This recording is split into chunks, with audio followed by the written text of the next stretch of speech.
위원장님, 총장님도 감사드립니다. 이렇게 나와주셨어요. 혹시 위원장님 이번에 그 3개 기관이 한 보안 컨설팅 결과를 받아보고 저는 사실 굉장히 충격적으로 독경하겠습니다. 위원장님은 어떻게 받아들이셨습니까? 예, 저희도 많이 강조를 했습니다. 생각하는 것보다 많이 취약하구나라는 그런 관점을 생각이 들었습니다. 혹시 위원장님 우리나라에서 우리 국민의 개인 정보를 가장 많이 보관하고 있는 그런 공공전산 시스템이 어딘지 아십니까? 2페이지 띄워주세요. 예, 선관위입니다. 예. 통합선거인 명부를 포함해서 선거관리 시스템에서 4,430만 명의 우리 유권자들에 대한 성명과 주소, 생년월일들이 등재되어 있습니다. 국내 최대 규모의 공공전산 시스템입니다. 그 페이지를 잘 봐주십시오. 이 내용이 보시면은 행안부가 가지고 있는 정부24는 우리나라에 가장 많다는 그 정부의 공식 그 홈페이지입니다. 홈페이지에 들어간 사람이 2,173만 명입니다. 그만큼 선관위가 가지고 있는 통합관리 시스템이 크다, 중요하다 이런 내용입니다. 그럼 선관위가 가지고 있는 의원들 중에 이 중요한 선거관리 시스템에 대해 가지고 선관위 직원으로서 사이버 해킹에 대응하기 위한 정보요원이 근무요원이 몇 명인지 아십니까? 6페이지 띄워주십시오. 3명입니다. 정보 보안 업무 담당자가요. 그 중에서 의미 있는 자격증을 가진 속칭 말하는 전문가는 1명입니다, 여러분. 위원장님. 이런 상태가 지금 우리 선관위의 사이버 관련된 보안에 대한 그 관련자에 대한 관심도입니다. 그럼 그 관련 업체를 몇 개인지 아십니까? 그럼 외부 업체랑 같이 보안 업무를 같이 할 텐데 외부 업체는 3페이지 띄워주십시오. 한 곳입니다. 사이버 보안 내부 전문가도 1명이고 사이버 보안 외부 용역 업체도 1개입니다. 2페이지 다시 한번 가봐 주십시오. 여기 보시면 국가에서 가지고 있는 행안부가 가지고 있는 여기에 보면 보안 업체가 몇 군데입니까? 22군데입니다. 22군데가 1차 11개 업체가 보안망을 가지고 있고 또 2차로 11개 업체가 보안망을 가지고 그 중요한 개인 정보들을 지키기 위해서 해킹으로 방지하기 위해서 최선을 다하고 있는 것이 현실입니다. 선관위는 1명과 1명의 용역 업체를 가지고 그렇게 하고 있는 겁니다. 더 중요한 사항을 가지고도. 그리고 우리 선관위 직원들의 보안 의식이 어떻습니까? 그 중요한 선거관리 시스템에 접근하는 비밀번호가 뭔지 아십니까? 1, 2, 3, 4, 5입니다. 이 문제가 제기되기 전 지난 5월 달까지 선관위 직원들은 업무망에서 쿠팡을 통한 쇼핑도 하고 네이버를 통한 뉴스 검색도 다 했습니다, 여러분. 위원장님, 이런 상태에서 어떻게 이 중요한 해킹으로부터 선거관리 시스템을 지켜낼 수 있겠습니까? 각성하셔야 됩니다. 선관위는 사이버 보안에 관련해서는 사실 통째로 손을 놓고 외부 업체에 맡겨버린 겁니다. 하지 않았어요.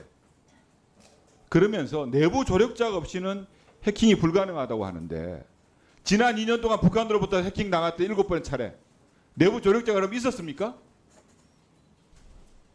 위원장님 아시지만은 북한의 사이버 해킹 능력은 전 세계 최고 수준이라고 합니다.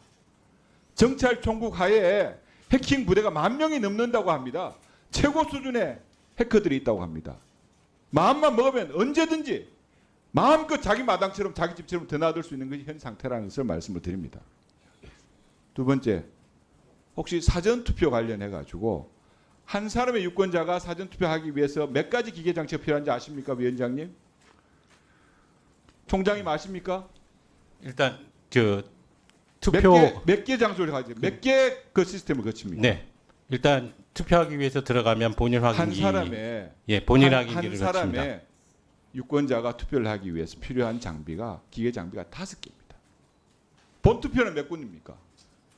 본투표는 기계 장비가 없습니다. 네, 그렇습니다. 그러면 여러 가지 전자기계 장비가 많은 사전투표에 해킹 가능성이 더 높다는 것은 그냥 객관적으로 나오는 겁니다.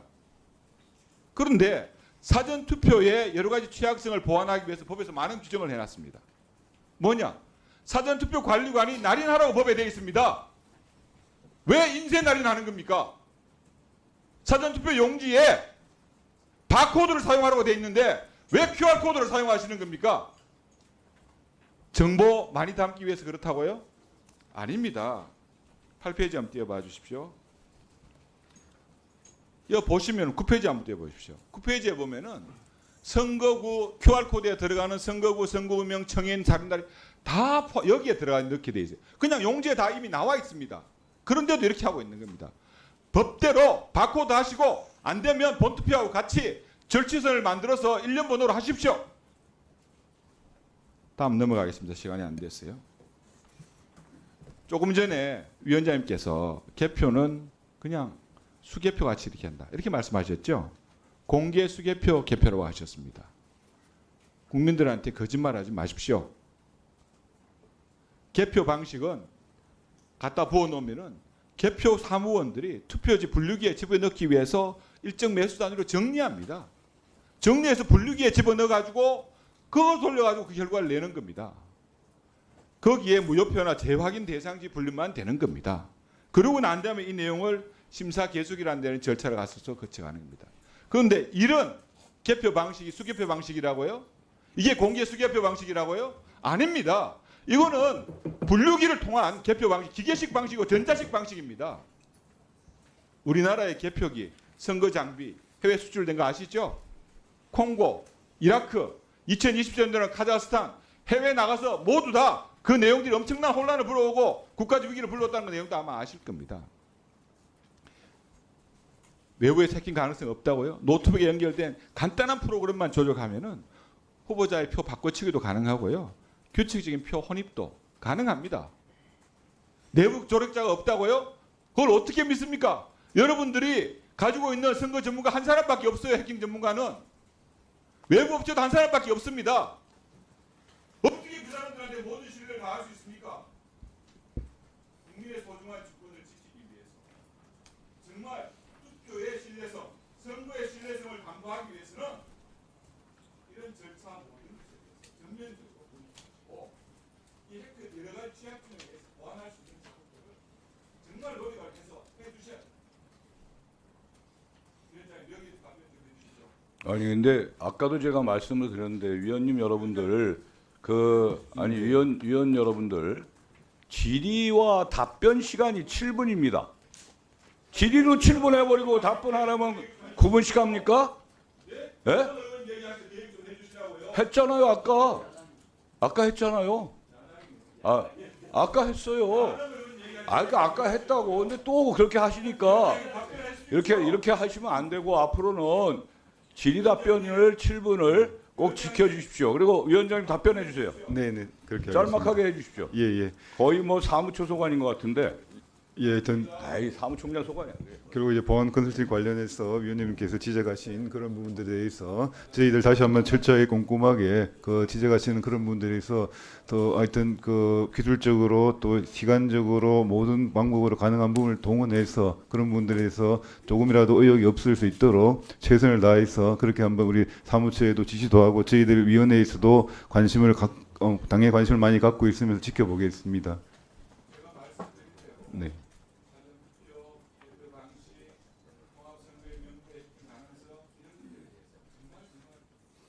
네. 네. 네. 네. 알겠습니다. 이따가 네. 그 사무총장한테 다시 한번 또 여쭤보시고요. 이따 시간도 있으니까.